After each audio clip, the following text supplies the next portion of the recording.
Here's a sobering fact. Technical divers, despite diving in more challenging conditions, often have lower accident rates than recreational divers. Why? It's not just about skills, it's about the mindset. Today, we're going to explore some of the takeaways from the technical diving mentality that can make your recreational dives safer and more enjoyable. Now, you might be thinking that recreational diving is all about carefree fun in the sun.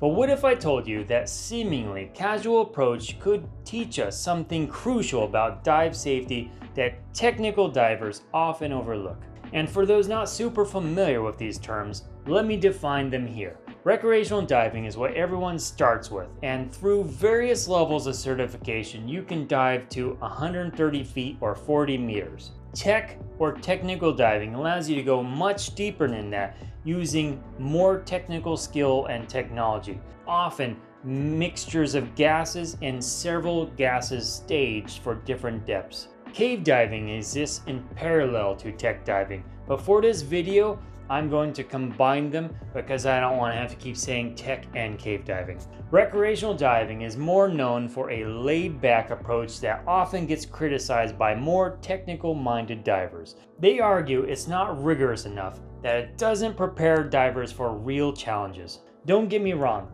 there's value in the technical mindset, but it's important to realize that the recreational approach has its own unique benefits. The emphasis on enjoyment in recreational diving often leads to more frequent diving for divers. The more you dive, the more comfortable and competent you will become in the water. This repeated exposure builds a kind of intuitive understanding of the underwater environment that can just be as valuable as technical skills and knowledge in some situations. All divers will be introduced to diving and naturally want to explore recreational diving.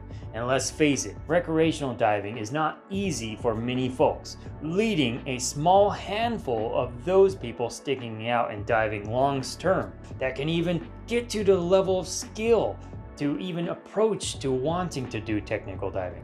Recreational diving is truly the entry point to scuba diving, and it is where the most life below the waters is going to live.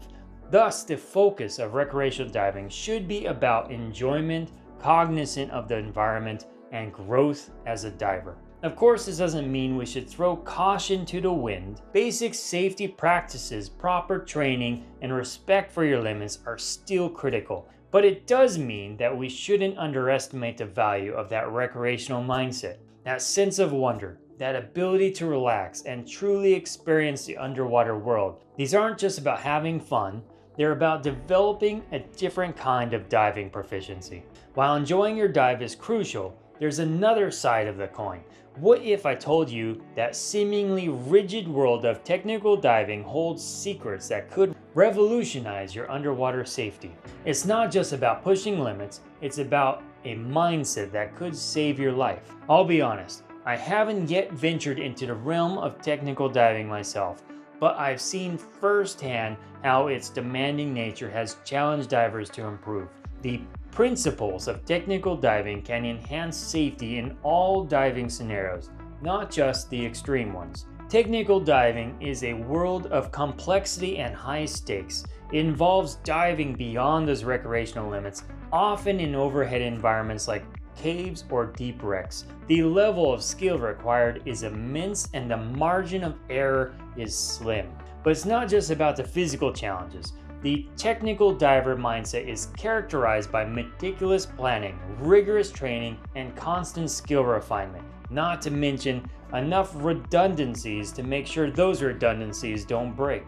The refinement needs to be built in so that when things go wrong, there are systems of all those redundancies, confidence, and comfort in the skills to handle the issues like the back of their hand so they can get to the surface safely. Not just once, not just twice, but every time. Because such a high caliber of skill is needed, it puts the divers in a position where not all of the dives can be for pleasure anymore. You have to start introducing dives to bring you pain, or rather, build your skills with practice and meticulous improvement. Not to mention, the more technical you go, the more you need proper experience, education, knowledge. The demand to get good training for these procedures is high.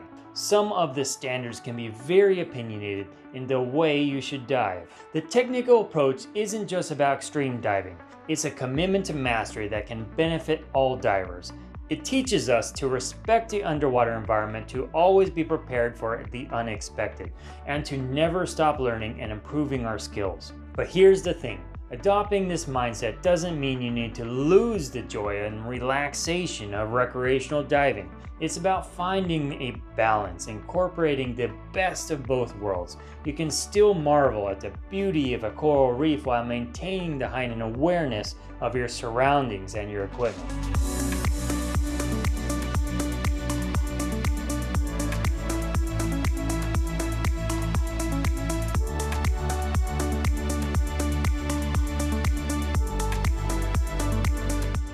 Next, let's talk about how I've ultimately seen the diving community collide on these two models. The community has long debated the do it right or DIR philosophy, but is there really one correct way to explore the underwater world, or are we missing the bigger picture? I encountered this dilemma firsthand during a dive trip to Socorro. Our group included a mix of recreational and technical divers, and the tensions quickly rose over what constituted proper diving techniques. One evening, a heated argument broke out over something as simple as where to put your dive computer. It was an eye-opening experience to see how passionate and divisive this do-it-right mentality can really become. And it's important to note, nobody was doubting the skill and experience of these technical divers. However, when they come and try to force their opinions on everyone else that this is the way to do it and there is no other way, of course you can imagine that riles people up on a small little boat. The origins of this philosophy are rooted in good intentions. It emerged from the cave diving community, where precision and standardized procedures can mean the difference between life and death. The idea was to promote best practices, enhance safety, and elevate the overall quality of diving after a series of experienced and prominent divers died in the community. And the do-it-right philosophy is intended to bring safety to the entire diving world, to decrease the amount of death that divers have. So it has great intentions and foundations. When applied appropriately, this mindset can indeed lead to more standard dive gear loadouts, more focus on training, and readiness for emergencies, and stress on skill refinement. It encourages divers to continually refine themselves and stay current with the best practices and maintain a high level of awareness underwater. However, there's a downside to this rigid thinking. The pressure to always do it right can be overwhelming, especially for those newer divers. It can create unnecessary stress, leading to anxiety that actually compromises their safety underwater. I've witnessed promising divers second-guess their every move, their enjoyment of the dive overshadowed by fear of criticism. Moreover, this mentality can be exclusionary. Not everyone has the time or resources or the desire to dive at a technical level. By insisting there's only one right way to dive, we risk alienating potential divers and eliminating the growth of the global diving community. It's important to realize that context matters in diving. What's right for deep technical dive might be overkill for a shallow reef exploration. The key is to find a balance between striving for excellence and allowing for flexibility based on the situation. Remember, there's rarely one right way in diving. What matters most is that you're diving safely and in a way that brings you joy. After all, isn't that why we all fell in love with diving in the first place? To bring this all together, regardless of where you are at in your own diving journey, there is something for everyone with these two worlds. The most important thing here is that the two cultures of the community understand one another and learn to make efficient use of that understanding. The do-it-right philosophy emphasizes standardization of team-based diving, planning, equipment, consistent high bars for training, strong skills and experience that form the main building blocks of all the teachings. These are put in place because when things do go wrong, these systems are there to ensure the redundancies and the confidence and the skill level are there to handle the situation without anyone getting hurt or injured. The deeper you go, or when you start penetrating caves or wrecks, the more risk there is, and so all these things help mitigate that risk.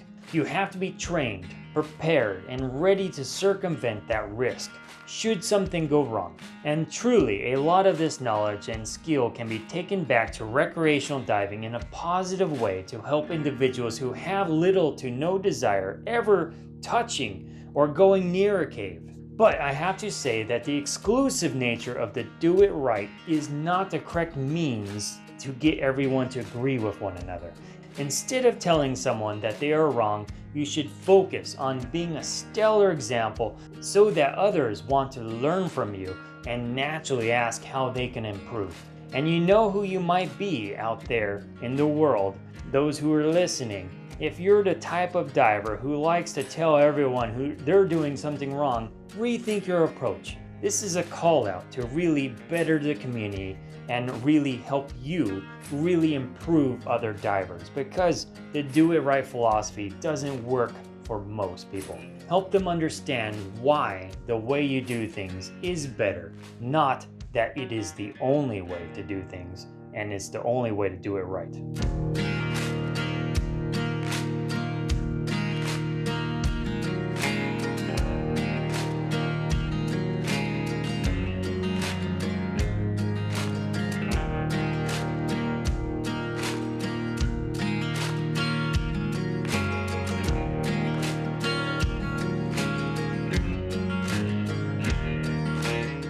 Further, you can recommend courses that you've taken that have really helped you grow as a diver to other individuals starting out as well. These courses don't have to be full-blown technical diving. There are gateway courses like G.U.E fundamentals that are perfect for someone just trying to become a better recreational diver.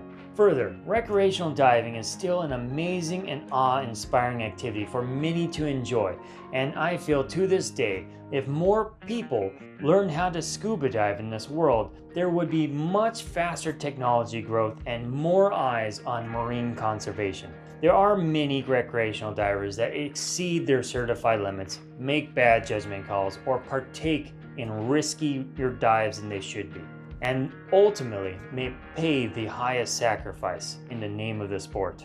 There's a lot to be learned on how we can still make recreational diving community instill a higher focus on safety, skill, and experience that could lead to much less fatalities across the community in general. This balanced approach isn't about diluting either philosophy, it's about recognizing that both have value and that combining them makes us better divers. The technical mindset keeps us sharp and prepared for challenges that are truly pushing our limits as land-loving mammals, while the recreational mindset helps us enjoy and appreciate the wonders of the world close to the light. As we've explored the worlds of recreational and technical diving, one thing has become clear: there's no single right way to dive.